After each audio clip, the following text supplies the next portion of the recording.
Good morning students. हम लोगों ने उस दिन क्लॉक का फर्स्ट पार्ट कवर किया था। आज हम लोग उसी के आगे नेक्स्ट पार्ट पर बात करते हैं। तो आज का हमारा फर्स्ट पॉइंट क्या है क्लॉक का? When the hands form A right angle, जब घड़ी में दोनों सुइयों के बीच राइट एंगल बनता है। अगर हम राइट एंगल की बात करें तो राइट एंगल कब बन सकता है? जब घड़ी में 3 बजते हैं। हमने देखा होगा जब घड़ी में 3 बजेंगे या फिर जब घड़ी में 9 बजेंगे, तब दोनों घड़ी की सुइयों के बीच राइट एंगल बनेगा। ठीक है, तो एक बार हम लोग थोड़ा सा डायग्राम के थ्रू देख लेते हैं। ये हमारा 12, ये हमारा 6, इधर 3 होगा और इधर 9 होगा। तो घड़ी में 3 कब जब बजेंगे, हमारे जो हमारी हैंड्स होंगी वो कुछ इस पोजीशन में होंगी। ये हमारी अवर हैंड होगी और ये हमारी मिनट हैंड होगी। तो देख रहे हैं हमारे दोनों घड़ी की सुइयों के बीच राइट एंगल बन रहा है। ठीक है, तो अगर हम बात करें इनके बीच के स्पेस की, तो दोनों घड़ी की सुइयों के बीच स्पेस कितने का है? 5 मिनट का स्पेस ये है, 5 मिनट का स्पेस ये है, 5 मिनट का स्पेस ये है। ठीक, तो इसी को हम एज अ पॉइंट क्या कह सकते हैं? जब दोनों घड़ी की सुइयों के बीच राइट एंगल बनता है तब दोनों घड़ी की सुइयों के बीच 15 मिनट का स्पेस जनरेट करना है। 15 मिनट स्पेस जनरेट करना है। ठीक है, तो इस पॉइंट को हम लोग जब क्वेश्चन में आएगा तो इसे एज अ कॉन्सेप्ट यूज करेंगे।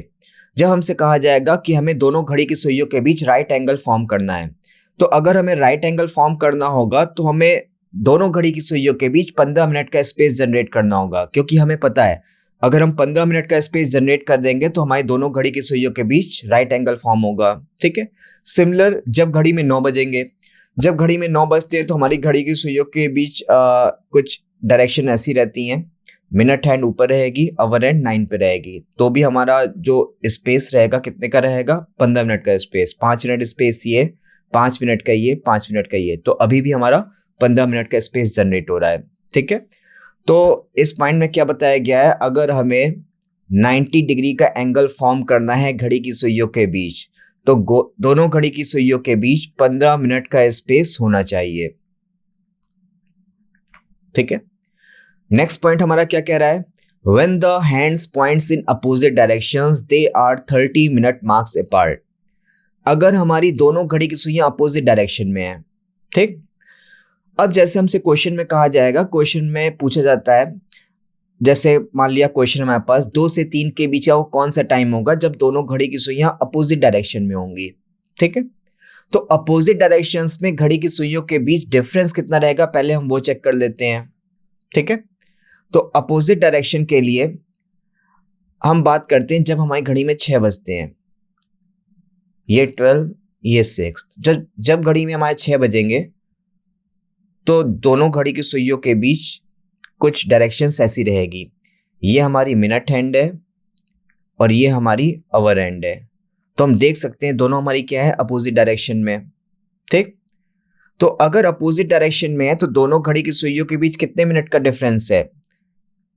ये हुआ 1 पार्ट, 2 पार्ट, ये 4, 5, 6, तो 5 मिनट का डिफरेंस ये 10, 15, 5 का डिफरेंस 20, 5, 25, 5, 30।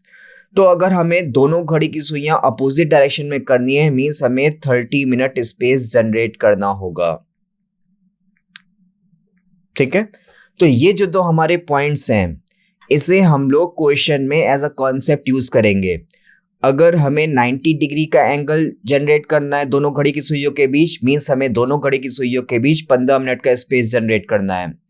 अगर हमें दोनों घड़ी की सुइयां अपोजिट डायरेक्शंस में दिखानी है, मींस हमें 30 मिनट का स्पेस जनरेट करना होगा। ठीक है, नेक्स्ट पॉइंट हमारा क्या कह रहा है? The our hand completes a full circle 360 degrees in 12 hours. जो हमारी अवर हैंड होती है 12 घंटे में पूरा 360 का एंगल कवर करती है। जैसे ये हमारा पूरा सर्कल है। ठीक, पूरा सर्कल हमारा ये 360 डिग्री का होता है। जब घड़ी में 12 बजेंगे, 12 बजे में अवर हैंड भी 12 पर होगी, मिनट हैंड भी 12 पर होगी। तो अगर अवर हैंड को पूरा 360 डिग्री का रोटेशन करना है तो ऑब्वियसली इसे पूरे 12 घंटे कवर करने होंगे। जैसे ही पूरा 12 घंटे कवर करके आएगी अवर हैंड, ये पूरा 360 का रोटेशन कंप्लीट करेगी। तो यही बात इस पॉइंट पे लिखी है, the our and completes a full circle 360 degrees in 12 hours. जो हमारी अवर एंड होती है, जो हमारी घंटे वाली सुई होती है, 12 घंटे में 360 डिग्री का एंगल रोटेट करती है। ठीक है, चलते हैं हम लोग नेक्स्ट पॉइंट पर। नेक्स्ट पॉइंट हमारा क्या है, the minute hand also complete a full circle 360 degrees in 60 minutes. अगर हम बात कर रहे हैं मिनट हैंड की, एक बार हम फिर से एक क्लॉक बना लेते हैं। ये हुआ 12, 6, 3, 9। ठीक, एट द टाइम ऑफ 12, जब घड़ी में 12 बजे होगा तो दोनों घड़ी की सुइयां 12 पर होंगी। ठीक है, अब 12 से नेक्स्ट आवर हमारा क्या टाइम होगा, 1। तो जब घड़ी में 1 बजेगा तो जो मिनट हैंड होगी 12 से 1 के दौरान ये पूरा कंप्लीट रोटेशन करते हुए फिर से यहाँ पर आ जाएगी और आवर हैंड 1 पे चली जाएगी। तो अगर हम मिनट हैंड को देख रहे हैं, मिनट हैंड ने 60 मिनट में ही पूरा 360 का रोटेशन कर लिया है। 60 मिनट बोलें या फिर 1 आवर बोलें। ठीक है, तो जो हमारी मिनट हैंड होगी वो 360 डिग्री का रोटेशन कितने टाइम में कंप्लीट करेगी, 1 आवर, मींस 60 मिनट में। तो मिनट हैंड हमारा 60 मिनट में 360 डिग्री का रोटेशन करती है। तो अगर मिनट हैंड 60 मिनट में 360 डिग्री का रोटेशन कर रही है तो 1 मिनट में कितना रोटेशन करेगी, 1 मिनट में 6 डिग्री का रोटेशन करेगी। और अभी लास्ट स्लाइड में हम लोग ने आवर एंड का पॉइंट पढ़ा था। आवर एंड का पॉइंट क्या था, जो हमारी आवर एंड होती है वो पूरे 12 आवर्स में 360 डिग्री का रोटेशन करती है। तो अगर 12 आवर्स में 360 डिग्री का रोटेशन कर रही है तो 1 आवर में कितना करेगी, 360/12, कितना आ जाएगा ये, 30 डिग्री। ये आ गया हमारा 1 घंटे का रोटेशन। 1 घंटे में 30 डिग्री की रोटेशन कर रही है। इसको मिनट में कन्वर्ट कर लेते हैं। 1 घंटे में कितने मिनट, 60, मीन्स 60 मिनट में 30 डिग्री का रोटेशन कर रही है। अगर 60 मिनट में 30 डिग्री की रोटेशन तो 1 मिनट में कितना करेगी, 60/30, मीन्स हाफ डिग्री। ठीक है, तो इन दोनों पॉइंट्स को हमें याद रखना होगा। इसका यूज हम क्वेश्चंस में डायरेक्टली करेंगे। पॉइंट्स याद क्या रखने हैं, जो हमारी मिनट हैंड होती है, मिनट हैंड 1 मिनट में 6 डिग्री का रोटेशन करती है, जबकि हमारी जो आवर हैंड होती है, आवर हैंड हमारी 1 मिनट में 1/2 डिग्री का रोटेशन करती है। ठीक है, तो इन दोनों पॉइंट्स को हम डायरेक्टली याद रखेंगे और इसको हम डायरेक्टली क्वेश्चंस में यूज करेंगे। ठीक, चलते हैं हम लोग नेक्स्ट पॉइंट पर। अब हमारा जो नेक्स्ट पॉइंट है ये हमारा बताएगा घड़ी हमारी कब स्लो चल रही है, घड़ी हमारी कब फास्ट चल रही है। ठीक, हम लोग देखते होंगे घर में, जैसे कभी कभी हमारी घड़ी चलते चलते रुक जाती है, धीमी हो जाती है। ठीक है, या फिर कभी कभी घड़ी फास्ट चल रही होती है, तो वो क्या कंडीशन है उस पर हम बात करते हैं। ठीक, if A time P shows 8:15 when the true time is 8। मान लेते हैं घड़ी में इस टाइम जो एग्जैक्ट हमारा टाइम हुआ है, मान लेते हैं हम वो 8 बजा है। ठीक, बट हमारी घड़ी फास्ट चल रही है और घड़ी में 8:15 दिखा रहा है। तो जो हमारी वॉच है वो देखो 15 मिनट्स आगे चल रही है। हमारी वॉच 15 मिनट आगे चल रही है। ठीक, नॉर्मल जो टाइम है, एग्जैक्ट टाइम है हमारा क्या है, 8 बजा है। बट हमारी जो घड़ी में क्या टाइम दिखा रहा है, 8:15 दिखा रहा है। मीन्स हमारी घड़ी क्या है, 15 मिनट फास्ट चल रही है। ठीक है, ये क्या है, 15 मिनट्स फास्ट। ठीक, स्लो का कॉन्सेप्ट क्या है, मान लेते हैं एग्जैक्ट टाइम हमारा क्या है, घड़ी में 8 बजे है, ये हमारा जो नॉर्मल टाइम है वो है। ठीक है, ट्रू टाइम। ठीक, बट हमारी घड़ी बाई चांस स्लो हो गई और घड़ी में जो टाइम दिखा रहा है वो दिखा रहा है 7:45, 7:45। तो इसकी मीनिंग क्या है, इस केस में हमारी घड़ी 15 मिनट स्लो चल रही है, 15 मिनट्स स्लो। ठीक है, तो हमारे एग्जाम में एक पैटर्न इसका भी बनता है कि कब घड़ी फास्ट चल रही है, कब घड़ी स्लो चल रही है। ठीक है, तो इसका भी कॉन्सेप्ट हमारे एग्जाम में पूछा जाता है। ठीक है, तो ये थी हमारी जो क्लॉक की थ्योरी पे हम बात कर रहे थे, हमने क्लॉक की थ्योरी देखी। ठीक है, अब हम चलते हैं इसमें जो क्लॉक में क्वेश्चंस बन सकते हैं, क्लॉक में क्वेश्चंस बनने का पैटर्न क्या हो सकता है, मींस क्लॉक में कितने टाइप के क्वेश्चंस बन सकते हैं और उसका क्या क्राइटेरिया रह सकता है, हम उस पर बात करते हैं। ठीक है, चलिए देखते हैं। तो पहले क्वेश्चन पे बात करते हैं, पहले टाइप पे बात करते हैं। पहला क्या है, angle between the hands, means दोनों घड़ी की सुइयों के बीच का हमें एंगल फाइंड करना होगा। ठीक है, जैसे मान लेते हैं हमें क्वेश्चन दे दिया गया है, हमें जैसे कहा जा रहा है घड़ी में 3:25 हुए हैं। ठीक, हमसे पूछा जाएगा एट द टाइम ऑफ 3:25, जब घड़ी में 3:25 बजे हैं तो दोनों घड़ी की सुइयों के बीच एंगल क्या होगा। ठीक है, हमारी दो हैंड्स होती हैं, आवर हैंड, मिनट हैंड, घंटे की सुई, मिनट की सुई। ठीक है, तो दोनों सुइयों के बीच कितना एंगल बनेगा जब घड़ी में 3:25 का टाइम हुआ है। ठीक, तो ये हमारा फर्स्ट पैटर्न है। ठीक, हमारा सेकंड पैटर्न क्या बनेगा, टाइम कैलकुलेशन करनी होगी। ठीक, जैसे हमसे कह दिया गया घड़ी में 3 बजे हैं, 4 घंटे के बाद क्या टाइम आएगा, 450 मिनट के बाद कौन सा टाइम आएगा। ठीक है, मीन्स हमारा टाइम प्रीवियस का भी पूछा जा सकता है, आफ्टर का भी पूछा जा सकता है। ठीक, जैसे 7 बज रहे हैं तो 7 बजे के बाद का भी डेटा पूछा जा सकता है, 7 बजे के पहले का भी डेटा पूछा जा सकता है। ठीक, नेक्स्ट हमारा क्या रहेगा, overlapping hands. Overlapping hands means कब हमारी दोनों घड़ी की सुइयां ओवरलैप करेंगी। ओवरलैप मीन्स एक के ऊपर एक। जो क्वेश्चंस का पैटर्न रहेगा, पैटर्न क्या हो सकता है, जैसे 2 से 3 के बीच का वो कौन सा टाइम आएगा जब दोनों घड़ी की सुइयां ओवरलैप करेंगी, मींस कंसाइड करेंगी, एक के ऊपर एक होंगी। ठीक है, नेक्स्ट हमारा पैटर्न क्या बन सकता है, मीटिंग पॉइंट्स, दोनों घड़ी की सुइयां कब मीट करेंगी। ठीक है,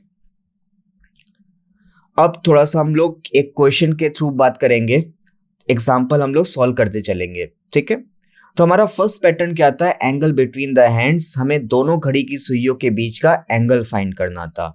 ठीक, जैसे हम क्वेश्चन पर चलते हैं, find the angle between the hour and minute hands of the clock at 3:20। घड़ी में टाइम क्या दे रखा है, 3:20। तो क्वेश्चन पूछा जा रहा है दोनों घड़ी की सुइयों के बीच का एंगल क्या होगा, वो हमें फाइंड करना है। ठीक, अब हमारे पास दो तरीके हो सकते हैं, एक तो हम अपना ट्रेडिशनल मेथड यूज कर सकते हैं,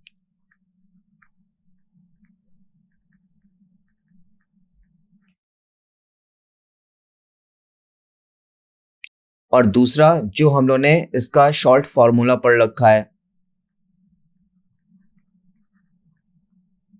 हमें फॉर्मूला याद रखना होगा तो हमारा क्वेश्चंस इजीली सॉल्व हो जाएगा, जल्दी सॉल्व हो जाएगा। ठीक है, तो पहले हम बात करते हैं ट्रेडिशनल मेथड पर।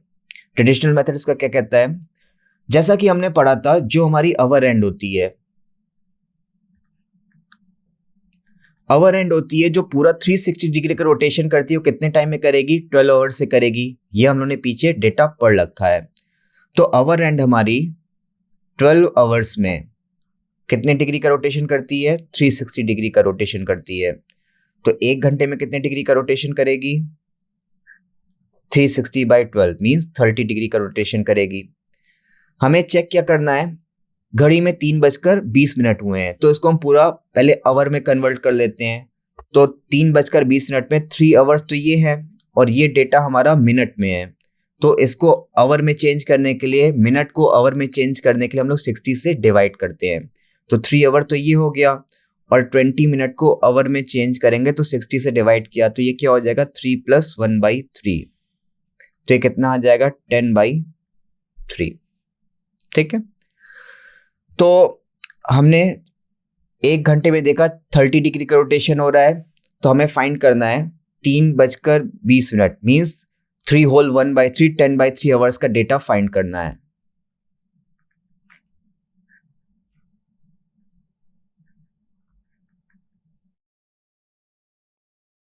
तो कितना आ जाएगा, 100 डिग्री का रोटेशन आ गया।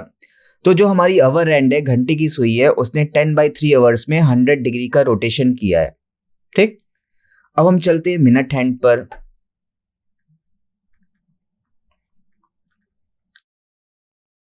हमने मिनट हैंड का कॉन्सेप्ट क्या पढ़ा था, जो मिनट हैंड होती है पूरा 360 डिग्री का रोटेशन कितने टाइम में करती है, 1 घंटे में, मीन 60 मिनट में। ये डेटा हमने प्रीवियसली पढ़ रखा है। ठीक है, तो जो हमारी मिनट हैंड होती है 60 मिनट में 360 डिग्री का रोटेशन करती है। अगर 60 मिनट में 360 डिग्री का रोटेशन कर रही है तो 1 मिनट में कितना रोटेशन करेगी, 360 बाई 60 मीन्स 6 डिग्री का, ठीक है। और हमें कितने मिनट का डेटा चाहिए? हमें 20 मिनट का डेटा चाहिए। हम मिनट हैंड का फाइंड कर रहे हैं तो हम भाई ऑब्वियसली मिनट वाला डेटा लेंगे। तो हमें 20 मिनट का डेटा फाइंड करना है। तो 1 मिनट में 6 डिग्री का रोटेशन, तो 20 मिनट में 20 इंटू 6 मीन्स 120 डिग्री का रोटेशन, ठीक है। तो हमारा आवर हैंड का रोटेशन आ गया, मिनट हैंड का रोटेशन आ गया। तो एंगल क्या आएगा? इन दोनों को सब्सट्रैक्ट कर दे, हमारा एंगल आ जाएगा। मिनट हैंड ने रोटेट किया है 120 डिग्री, आवर हैंड ने रोटेट किया है 100 डिग्री। तो घड़ी की सुइयों के बीच का एंगल क्या आ गया? 20 डिग्री, ठीक है। जैसे 3:20 मान लेते हैं हमारा, जब 3:20 होगा तो हमारी जो आवर हैंड होगी वो 3 से 4 के बीच में कहीं पर होगी, ठीक। और जो हमारी मिनट हैंड होगी वो 4 पे होगी। तो घड़ी की सुइयों के बीच का एंगल हमारे पास क्या आ गया? 20 डिग्री, ठीक है। हमने कैसे फाइंड किया? हमने पहले आवर हैंड का रोटेशन देखा कि आवर हैंड ने कितने डिग्री का रोटेशन किया है। उसके बाद हमने मिनट हैंड का रोटेशन देखा कि मिनट हैंड ने कितनी डिग्री का रोटेशन किया है। तो अब हमें ये वाला एंगल फाइंड करना है। तो ऑब्वियसली हम मिनट हैंड के एंगल में आवर हैंड का एंगल सब्सट्रैक्ट करेंगे, तभी तो हमें ये एंगल मिलेगा। वही डेटा हमने फाइंड किया है। तो घड़ी की सुइयों के बीच का एंगल हमारे पास क्या आ गया? 20 डिग्री। अब इस क्वेश्चन को हम लोग फॉर्मूले के थ्रू भी सॉल्व कर सकते हैं। फॉर्मूले से हमारा क्वेश्चन बहुत शॉर्ट वे में, बहुत इजी वे में सॉल्व हो जाएगा और हमें कोई दिक्कत भी नहीं होगी, हमारा बहुत टाइम सेव हो सकता है, ठीक है। तो हम फॉर्मूले की बात करते हैं। हम लोग ने एंगल निकालने का फॉर्मूला क्या पढ़ा था? थीटा। थीटा यहाँ पे क्या है? दोनों घड़ी की सुइयों के बीच का एंगल। फॉर्मूला क्या था? 11 मिनट्स माइनस 60 आवर बाई 2। और ये जो वैल्यू होती है मॉड फंक्शन के अंदर होती है, मीन्स हमेशा पॉजिटिव डेटा लेना है हमें। बाई चांस हम इसकी कैलकुलेशन सॉल्व कर रहे हैं, नेगेटिव मिल रहा है। अब एंगल तो नेगेटिव हो नहीं सकता है, तो इसको हम लोग पॉजिटिव में कन्वर्ट कर देते हैं, क्योंकि हमारा जो मॉड फंक्शन होता है वो हमेशा पॉजिटिव वैल्यू देता है, ठीक है। तो एक बार हम इस क्वेश्चन को फॉर्मूले के थ्रू भी चेक करते हैं। तो टाइम हमारा क्या हुआ है? 3:20। 3:20 पे हमें घड़ी की सुइयों के बीच का एंगल फाइंड करना है, ठीक। तो वैल्यू पुट करते हैं। 11 इंटू मिनट, मिनट कितना है? 20। तो 20 into 11 minus 60 into hour, hour क्या है? 3 डिवाइडेड बाई 2, ठीक। तो इसको सॉल्व कर देते हैं।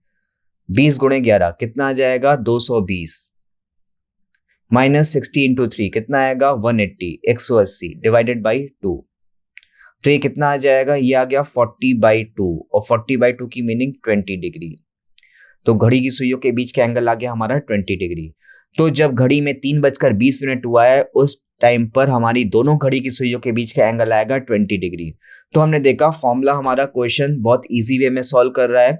तो हम ट्रेडिशनल मेथड, एक बार हर क्वेश्चन का ट्रेडिशनल मेथड देख लेंगे, बट हमें फॉलो इसका शॉर्ट स्टेप्स करने रहेंगे, जिससे हम एग्जाम में अपना टाइम सेव कर सकें।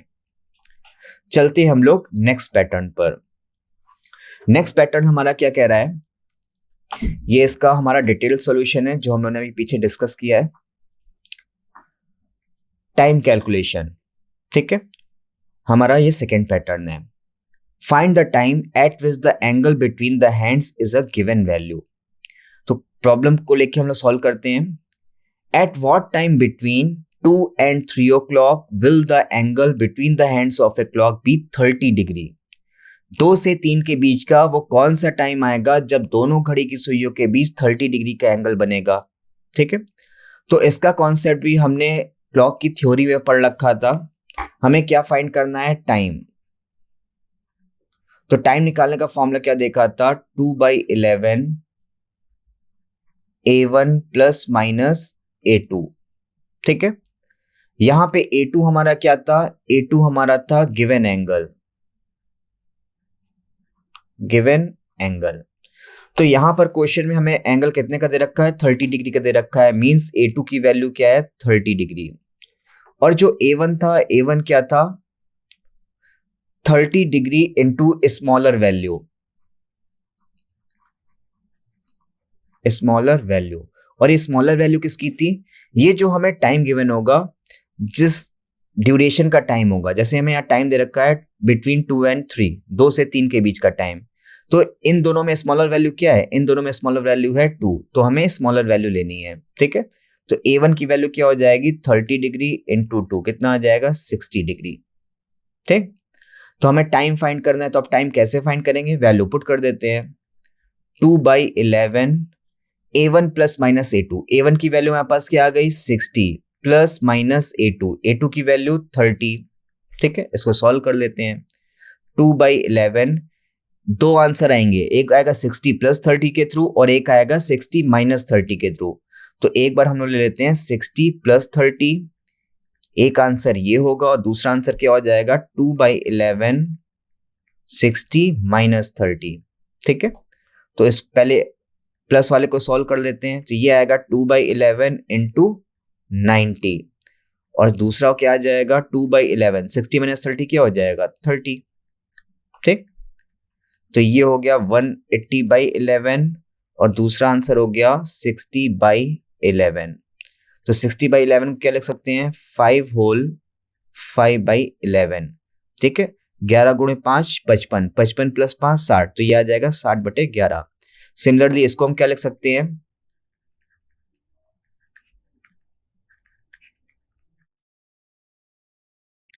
सॉल्व करेंगे, रिमाइंडर क्या बचेगा हमारे पास?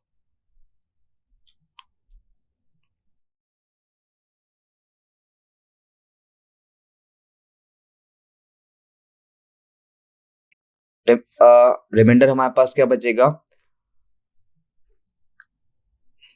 180/11 आया था हमारा।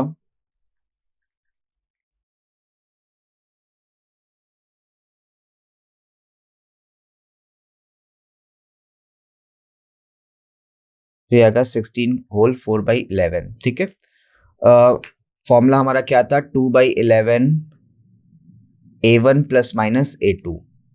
ठीक है, तो इसके थ्रू हमने सॉल्व किया तो हमें दो आंसर मिल गए। तो पहला टाइम हमारा क्या आया?